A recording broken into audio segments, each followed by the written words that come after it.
पुनः एक अध्याय में शौनकादि महात्माओं ने सूत जी से प्रश्न किया कि बाबा ये बताइए कि कथा कैसे कराई जाए। देखिए कथा की जब बात आती है ना तो सबसे पहले ये बात आती है कि कथा में कितना खर्च होगा। सबसे पहले ये बात, कथा में कितना खर्च होगा, क्योंकि धन बिन होय न धर्म, बिना धन के धर्म नहीं होता।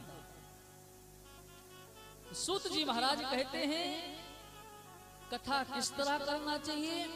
विवाहे या दृश्यम वृत्यम ता दृश्यम परिकल्पे। जिस तरह विवाह का उत्सव किया जाता है घर में, उसी तरह कथा के लिए भी तैयारियां किया जाए, उत्सव मनाया जाए। अब विवाह गरीबों के यहाँ भी होता है, विवाह करोड़पतियों के यहाँ भी होता है।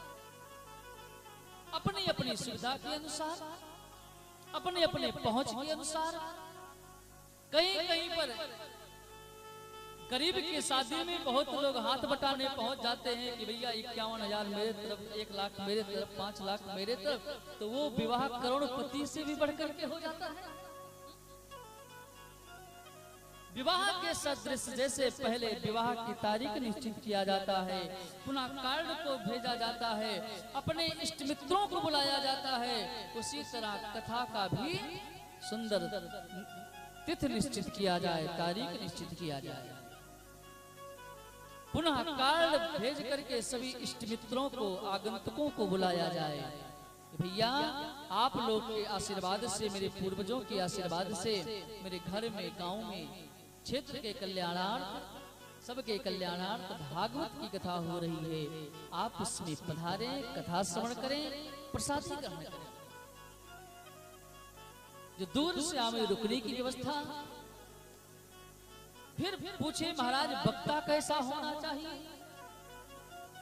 देखिए प्यारे, भागवत वही है, श्लोक वही है, लेकिन आज काम क्यों नहीं होता? क्योंकि हमने आपने उसकी मर्यादा का हनन कर दिया, हमने आपने उसकी मर्यादा को खत्म कर दिया। धर्मो रक्षति रक्षिता, उपनिषद कहता है कि हम धर्म की रक्षा करेंगे तो धर्म हमारी रक्षा करेगा, और यदि हम धर्म का परिहास करेंगे तो धर्म हमारी रक्षा कदापि नहीं करने वाला। विचार कर लेना। हमने आपने मर्यादा का हनन कर दिया। किसको कहना है, कहां पर कहना है, किस समय कहना है, इस सब का विचार खो दिया।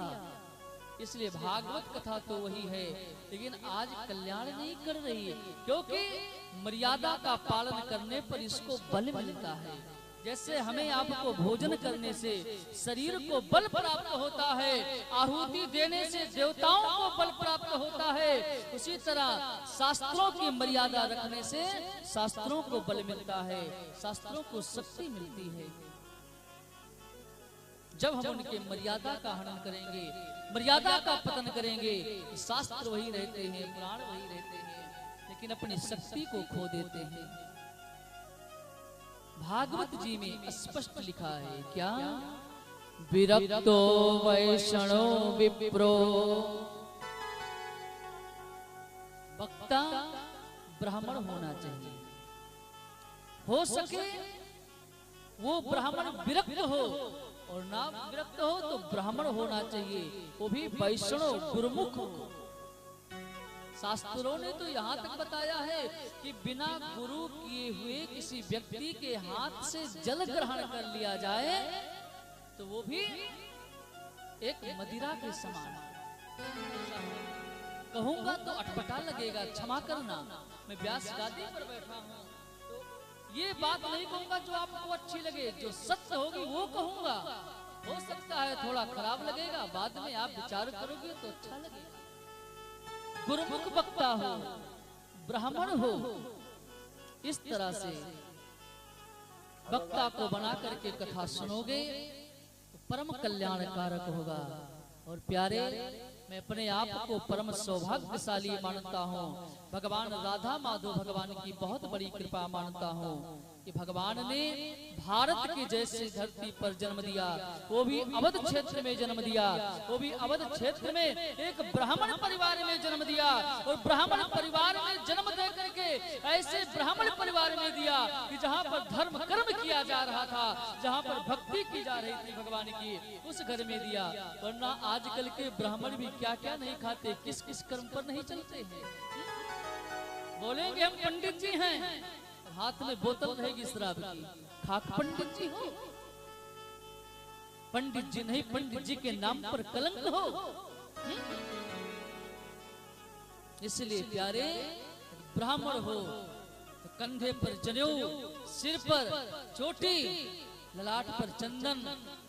ये मैं नहीं कहता कि सभी लोग बस बाबा बन करके सभी लोग बस कथा कहना चालू कर दो, लेकिन अपने ब्राह्मणत्व को मत भूलो। अपने परिवार को चलाने के लिए कोई भी कार्य करो, कोई भी बिजनेस करो, कुछ भी करो, लेकिन कम से कम अपने ब्राह्मणत्व को तो बचा करके रखो। अपने खान पियन, रहन सहन, उठन बैठन को तो बचा करके रखो। हमारे यहाँ 4 वर्ण हैं। ब्राह्मण गुरु है, मार्गदर्शा है, क्षत्रिय समाज के रक्षक हैं, वैश्य इस समाज के पालन पोषण हैं। चौथा समाज है, इसको शूद्र समाज कहा गया, वो सेवादार है, सेवक है, कार्यभार देखते हैं क्या होना है, क्या कहां पर। लेकिन प्यारे, आज का समय धर्म पर नहीं चलना चाहता। आज का समाज तो केवल जात विवाद में आपस में लड़ रहा है, आपस में लड़ रहा है, आपस में लोग तकरार कर रहे हैं।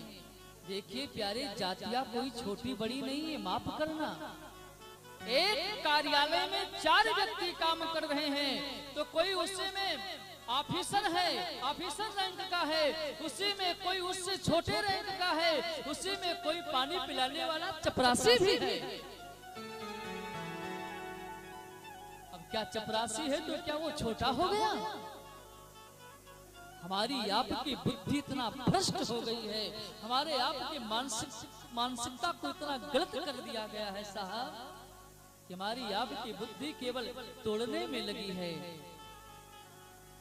सब जगह अपने अपने पर उच्च हैं, एक दूसरे का हर कोई सम्मान करे, एक दूसरे को आदर दे। शास्त्र ये कहते हैं, पुराण ये कहते हैं, संत ये कहते हैं। इस प्रकार से वक्ता को बताया। तब फिर प्रश्न किया महाराज, भोजन करके कथा सुना जाए, यजमान बना जाए, कि निराहार रह करके, कि फलाहार रह करके, कि जल पी करके? भागवत जी में लिखा है कि श्रोता और वक्ता दोनों के लिए, एक के लिए नहीं, दोनों के लिए हो सके तो घी पी करके रहे। लेकिन आजकल घी कोई पचा नहीं पाए, ना पंडित जी पचा सकते हैं, व्यास जी, ना आप श्रोतागण। तो महाराज जल पी करके रहा जाए तो महाराज मौत हो जाएगी। दोनों टाइम फलहार करके रहा जाए, महाराज कथा में दिक्कत होगी। एक टाइम फलहार, एक टाइम भोजन करके रहा जाए, महाराज फिर भी दिक्कत होगी, फलहार की पूर्ण व्यवस्था नहीं हो सकती। बोले दोनों समय भोजन करके रह सकते हो, लेकिन सात्विक भोजन करके रहो, इससे कथा सुनने में मन लगे, कथा सुनने में भक्ति प्रदान हो, ताकि कथा में बाधा बने। जिस तरह से सुख मिले, आनंद हो करके कथा सुना जा सके, धर्म कर्म किए जा सके, इस प्रकार रहा जाए। कुछ लोग होते हैं कि भैया दिन भर पानी नहीं पिएंगे, रात में कथा पूरी होने के बाद में तभी पानी पिएंगे। बैठे हैं कथा में, बार बार घड़ी देखते हैं कब पूरा होगा। घर में पूरी बन रही होगी, साग बन रहा होगा, कब खाते। ऐसे अच्छा है खा पी करके रहो, कम से कम मन तो कथा में रहेगा साहब। ये मैं नहीं कहता, ये भागवत जी में लिखा है कि भोजनम तो वरम मन्ने कथा श्रवण कारकम। जिस तरह से कथा श्रवण करने में कोई बाधा ना उत्पन्न हो, कोई दिक्कत ना हो, उस तरह से रहो। भोजन रह करके कथा अच्छा से सुना जाए, कहा जाए, भोजन रह करके किया जा सकता है, कोई बंधन नहीं है। हाँ, नियम इतना जरूर है कि घर में सात्विक शुद्ध वस्तु का प्रयोग हो। इस प्रकार से भगवान सूत जी महाराज ने वर्णन किया। उसके बाद में श्री सूत जी महाराज कहते हैं कि हे महात्मन, ये कथा संतों ऋषियों ने गाया है, महात्माओं ने गाया, तब तो